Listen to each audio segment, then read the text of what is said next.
안녕하세요, 프리랜서씨입니다. 잘들 지내고 계시죠? 날씨가 벌써 한낮에는 제법 여름 느낌이 나는 것 같습니다. 5월은 가정의 달입니다. 어린이날도 있고 어버이날도 있습니다. 아이들 부모님과 행복한 연휴가 되시기를 기원하겠습니다. 그럼 오늘 공부 한번 시작해 볼게요. 오늘은 예고드린 대로 예스티의 최근 사업 근황과 22년 4분기 실적에 대해서 리뷰해 보도록 하겠습니다. 차차주 정도에 아마 1분기 실적도 나올 것 같은데 나오는 대로 이어서 리뷰를 하게 될 것 같습니다. 그럼 애증의 기업, 하지만 포기할 수 없는 기업, 예스티의 4분기 실적 분석 출발해 보시죠. 일단은 예스티의 최근 뉴스와 주가를 살펴보면서 실적 공부를 시작해 볼까 합니다. 올해 들어 주가는 약 60% 정도 상승했습니다. 워낙 작년에 낙폭이 컸기 때문에 기저효과라고도 볼 수 있는데 일단은 굉장히 다행스러운 일입니다. 10,000원 이상에서 안정적으로 안착해서 15,000원, 20,000원까지 상승했으면 좋겠습니다. 그럴 경우에는 시총이 약 3,600억 정도가 되겠네요. 뒤에서도 말씀드리겠지만 예스티의 영업이익이 연속으로 마이너스를 기록하고 있는 가운데서도 예스티의 주가가 이렇게 탄력을 받는 이유는 단연 고압수소 어닐링 장비입니다. 지난해 12월 제가 IR 통화한 내용을 공유 드렸었는데요. 그 당시에도 23년, 24년이 매우 중요하고 현재 개발 중인 신규 장비들이 매출과 영업이익 개선에 매우 중요하다고 말씀을 드린 바 있습니다. 또한 고압 어닐링 장비는 금년도 3분기 이후부터나 매출이 가능할 것으로 예상했습니다. 전체적으로 봤을 때 23년에는 본업의 턴어라운드가 시작이 되고 본격적인 흑자 전환은 내년부터가 될 것 같다라고 말씀을 드렸었습니다. 두 번째는 삼성의 디스플레이 투자 뉴스입니다. 사실 과거 사례를 봤을 때 IT 쪽 소형 디스플레이보다도 대형 TV 쪽 투자가 규모가 크고 예스티의 직접적인 수혜가 됐었습니다. 하지만 회사에서 밝힌 대로 18년 이후에 삼성전자 디스플레이 쪽 투자가 계속 지연되면서 예스티에서도 반도체 장비 쪽으로 전략 방향성을 바꿨고 그 결과물이 네오콘이나 고압 어닐링 장비가 아닐까 생각해 봅니다. 이런 점들을 종합해 볼 때 예스티를 믿으시는 투자자라면 24년까지 성과를 장기적으로 지켜볼 필요가 있겠다는 판단입니다. 두 번째 소식은 가장 핫한 고압 어닐링 장비 이야기입니다. 제 방송에서는 여러 번 성공적으로 알파 테스트가 끝났다고 말씀을 드린 바 있습니다만 시장의 기대가 크다 보니 회사에서도 대대적으로 언론 상대 IR을 열심히 하고 있는 것 같습니다. 아주 좋은 현상인 것 같고요. 기사에서 나온 대로 이제는 실제로 하이닉스 라인에 투입해서 성능과 신뢰성 테스트를 하게 될 것이고 회사에서는 올해 내에 본격적인 수주를 받는 것을 목표로 근본 프로젝트를 진행 중에 있습니다. 결국엔 업체를 다변화해서 단가를 낮추고 싶은 대기업과 독점 기술을 가지고 높은 영업 이익률을 유지하고 싶은 HPSP 사이에 예스티가 있다고 보시면 되겠습니다. 여기 보시면 작년 HPSP의 영업 이익률이 무려 53.46%입니다. 제조업 중에서도 굉장히 놀랄만한 수치지만 장비 업체라는 점까지 더한다면 정말 어마무시한 영업 이익률입니다. 어찌됐건 대기업 입장에서는 단가를 낮추려 할 것이고 그때 가장 유효한 방법이 벤더를 다변화하는 것입니다. 벤더를 다변화한다는 것은 단가뿐만 아니라 혹시 모를 사고에 대비해서 공급 측면의 안정성을 확보하는 의미도 크다고 하겠습니다. 그래서 저는 이 예스티의 고압 어닐링 장비 개발이 성공적으로 끝날 것이라고 예상하고 있습니다. 그 뒤에는 하이닉스와 삼성전자라는 든든한 지원군이 있기 때문입니다. 아무쪼록 연말쯤에 개발 완료와 수주 소식이 전해졌으면 좋겠습니다. 이어서 투자 유치 소식입니다. 사실 말이 좋아서 투자 유치지 전환사채를 발행한다는 소식입니다. 회사가 모든 공시를 고압 어닐링 장비와 연관지어서 하는 듯한 인상을 지울 수가 없습니다. 다만 근본 전환사채 발행에는 대형 투자사들이 많이 투자했음을 강조했고요. 두 번째 특이사항은 150억 중 200억을 21년 발행한 전환사채를 차환하는 데 사용한다는 소식입니다. 결국에는 26년 만기의 전환사채를 28년 전환사채로 대체하는 개념이라 유동성의 축소 시점을 뒤로 미뤘다는 점에서 의미를 둘 수 있겠습니다. 전에도 말씀드렸지만 많이 우려스러운 점은 ST에 지속되는 영업적자와 고갈되는 유동성 자산입니다. 저는 이런 상황에서 전환사채 발행이 불가피했다라고 말씀드릴 수 있을 것 같고, 그렇기 때문에 현재 진행 중인 장비들, 특히 고압 어닐링 장비의 성공적인 개발과 수주가 ST의 미래에 매우 중요하다고 말씀드린 바 있습니다. 여기 보시면 22년 말 기준 유동성 자산 전체가 445억이고 현금성 자산이 70억에 불과한 상황입니다. 이것을 22년 영업적자인 마이너스 169억과 비교한다면 그 위기 수준을 가늠해 볼 수 있습니다. 그래서 지난 영상에서 신규 투자로 ST를 고려하시는 분이 있다면 감히 추천드리지 않는다라고 말씀드린 바 있습니다. 보시는 대로 현재 기업의 퀄리티가 좋지 않은 상황입니다. 추가적인 고압 어닐링 장비 소식입니다. ST가 고압 어닐링 장비 국책과제 사업자로 선정되었다는 기쁜 소식입니다. 선정의 배경으로는 HPSP가 해외 부품들을 쓰고 있어 고객사 입장에서는 가격이 매우 비싸고 관리 유지비 역시 비싸기 때문에 개선이 필요한 상황이라 판단을 했고, ST의 경우에는 가격 경쟁력과 셋업 시간을 크게 단축할 수 있어서 평가위원들로부터 높은 평가를 받았다는 소식입니다. 추가로 ST는 이미 알파 테스트에서 고객사 요구 수준 이상의 성능을 구현했고, 하이닉스 외에 또 다른 글로벌 반도체 기업과 공급 논의를 시작했다는 반가운 소식을 전했습니다. 국책과제는 포항공대와 한양대 합동으로 진행될 예정입니다. 이 정도로 고압 어닐링 장비 소식을 마무리하고 이번에는 수소 쪽 소식을 전해드리도록 하겠습니다. 제가 투자를 하면서 좋은 주식의 요건으로 사업 영역 측면에서 탄탄한 본업과 미래 산업과 연관된 신사업이 결합된 구조가 가장 좋은 구조라고 느낀 바 있는데요. 그런 측면에서 보면 ST는 수소라는 미래 사업을 잘 하고 있는 것 같아서 본업만 정상 궤도로 올라온다면 정말 투자하기 좋은 기업이 되지 않을까 하는 생각을 가지고 있었습니다. 수소 쪽에서 외부 전문가를 영입했다는 소식인데요. 첫 번째 전문가는 송요한 부사장입니다. 송요한 부사장은 산업통상자원부 신남방 통상부문 과장으로 커리어를 시작해서 사모펀드 운용사에서 에너지 해외 투자 사업을 총괄한 바 있습니다.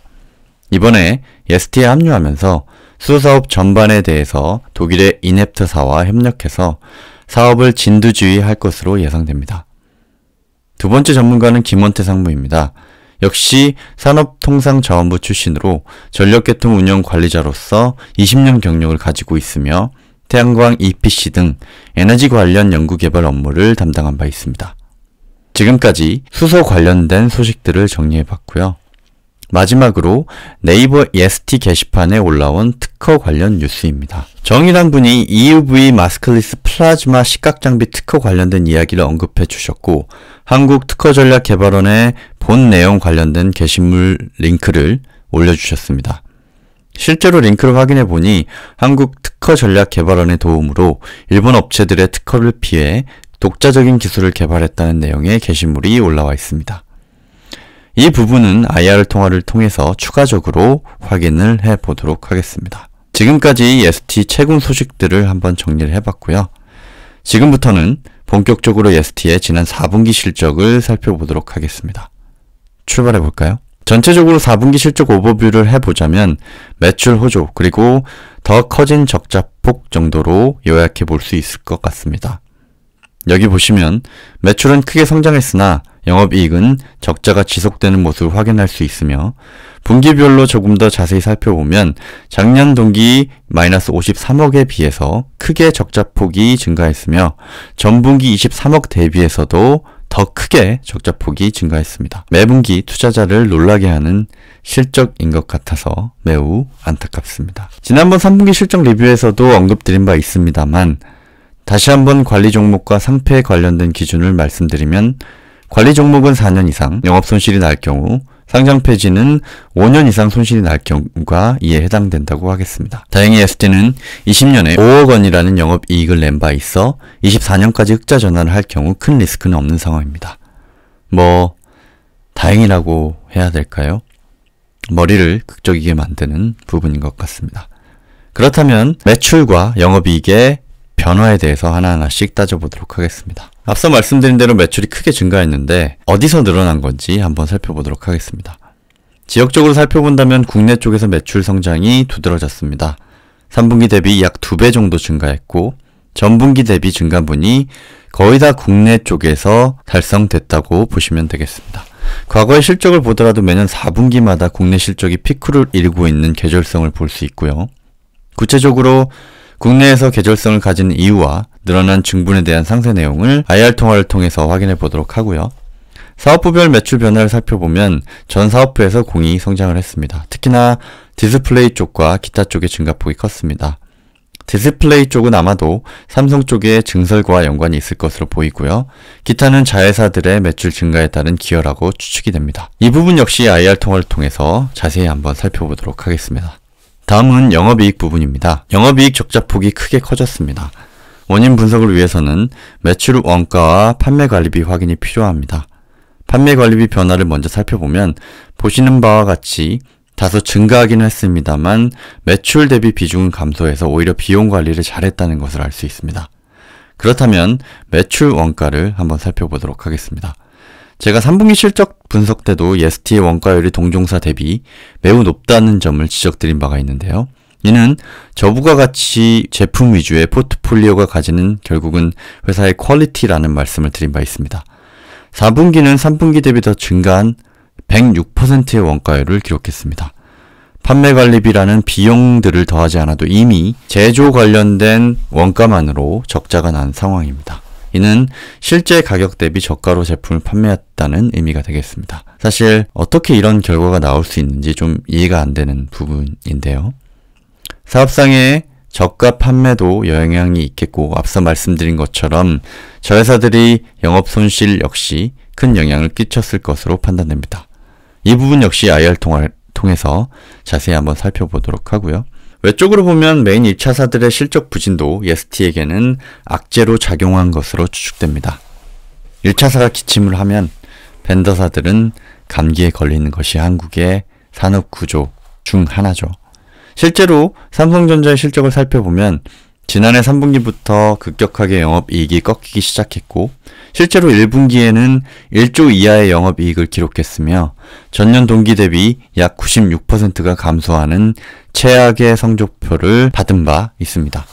뿐만 아니라 하이닉스의 실적을 살펴보면 마찬가지로 지난 3분기부터 영업이익의 급격한 감소가 시작됐으며 22년 4분기에는 영업이익이 적자로 전환되었습니다.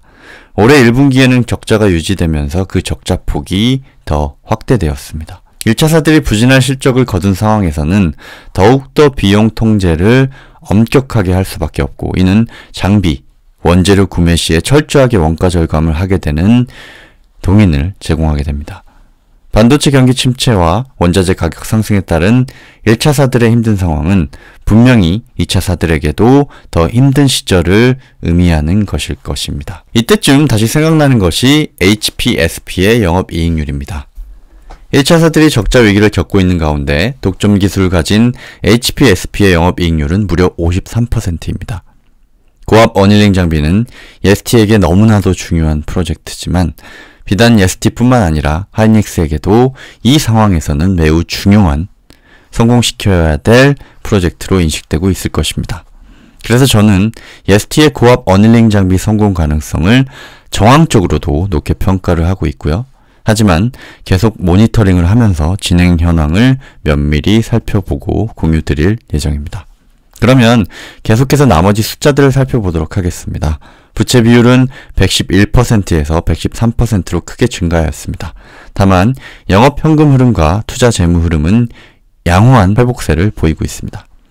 금융손익은 지속적으로 악화되는 모습을 보이고 있으며 다만 재고자산이 빠르게 소진되는 모습은 영업현금 흐름과 함께 사업의 회복을 나타내주는 지표라고 할 수 있겠습니다.